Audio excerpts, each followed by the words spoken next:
1er janvier 2016, c'est l'heure de l'édito, le tout premier édito de cette année 2016. Alors, aujourd'hui, nous allons parler donc de cette année 2016. Qu'est-ce qu'elle nous réserve? C'est le grand point d'interrogation qui sera bien sûr posé à Rémi Dandjinu qui est sur ce plateau. Bonjour, bienvenue, bonne année, bonne et heureuse année 2016. Alida, à toi également, de très belles choses et à nos téléspectateurs, une année 2016 pleine de réussite et de santé. D'accord.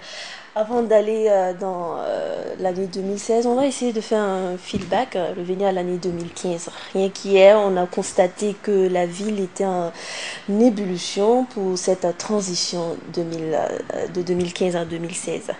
L'aspect particulier qu'on a pu noter, c'est surtout les détonations, les pétards.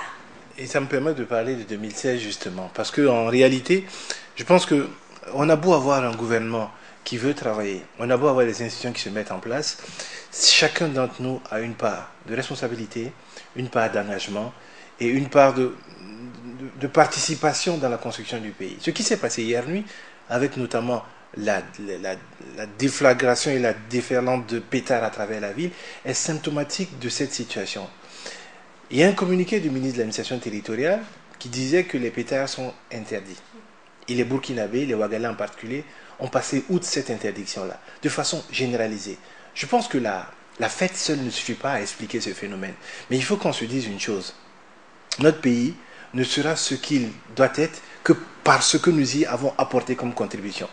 Si on veut que le Burkina soit un pays policier, un pays d'ordre, il faut que nous soyons des personnes policiers, des personnes qui respectent l'ordre. Moi, ça m'a extrêmement choqué parce que, en plus, derrière l'aspect non, il ne faut pas faire les pétards, il y a un aspect sécuritaire qui est très important. Les gens pensent que le coup-feu là, le gouvernement l'a mis parce qu'il veut le mettre. On a une situation d'insécurité.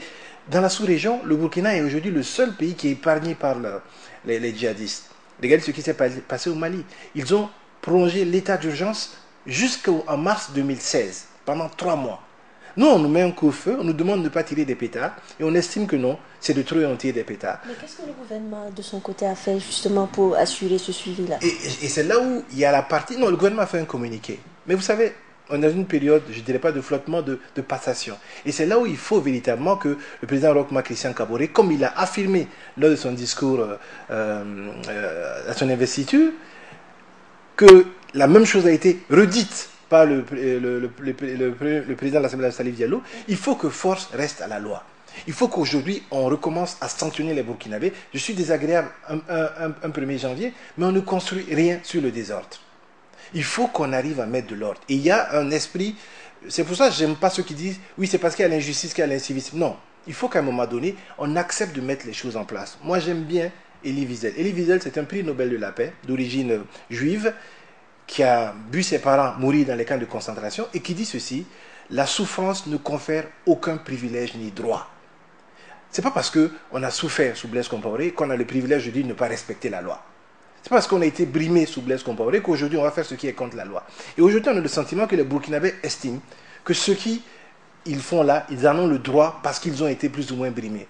Je pense que un édito du 1er janvier, ce n'est pas le plus beau, mais je pense que c'est peut-être la chose la plus certaine. Si on ne met pas de l'ordre dans notre façon d'agir, on ne pourra jamais redresser notre pays. Ça va dans des attitudes comme celle-là, mais ça va se traduire également au niveau du civisme fiscal, au niveau de plein d'autres éléments qui font que, effectivement, les gouvernants, c'est 100, 200 personnes.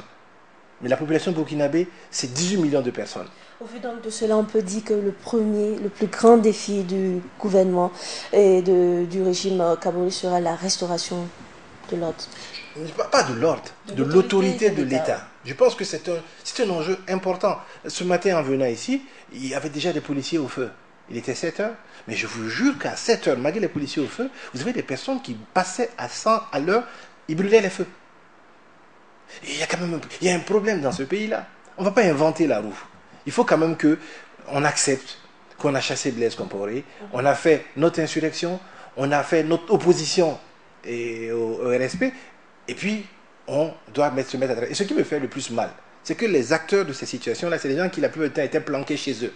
C'est des gens qui n'ont jamais osé sortir affronter des balles. Parce que les gens qui sont sortis affronter les balles, les gens qui ont mis leur vie en danger, ils savent ce que vaut l'État. Et c'est pour ça qu'ils ont voulu se faire tuer pour qu'on restaure notre État dans la démocratie. Les gens qui brûlent les feux, les gens qui ils laissent leurs enfants faire des pétards, c'est ces personnes qui, quand ça tirait là, étaient planquées chez elles et n'attendaient que la fin pour recommencer à vivre normalement leur vie. D'accord. On va aller un peu très rapidement. Néanmoins, après tous ces aspects-là, que nous réserve à l'année 2016? Nous ne sommes pas devant, c'est vrai, mais on peut, au vu de tout ce qui s'est passé dans notre pays, on peut déjà imaginer. Alors, avec des si, on met, comme on dit, Ouagadougou dans une bouteille. Mais si on accepte de respecter l'ordre de l'État, je pense qu'on ne peut être que positif. 2016, tout le monde vous dit que ça serait une année exceptionnelle. Pour différentes raisons, mais chez moi, j'ai le sentiment effectivement que pour les Burkinabés, 2016 sera une très belle année.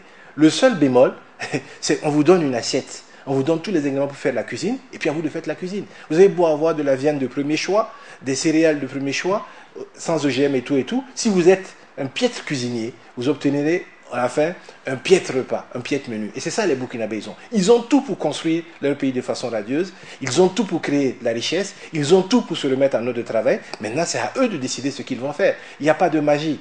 Il n'y a pas de magie, c'est à nous de travailler, c'est à nous de remettre en ordre. Et je pense que la question essentielle, c'est comment justement on se remet ensemble. Le cadre de vie commun est important. C'est pour ça que la loi existe, pour que la coexistence, là, le vivre en commun, là, soit agréable entre nous. Il faut qu'on retrouve cette coexistence-là et qu'on retrouve cette machine qui seule peut créer de la richesse, de l'entente et le développement. Merci d'être passé sur ce plateau. Premier édito de l'année 2016. Édito assez particulier, il faut le dire, mais néanmoins, force est de le connaître que c'est nécessaire. Merci à vous de l'avoir suivi.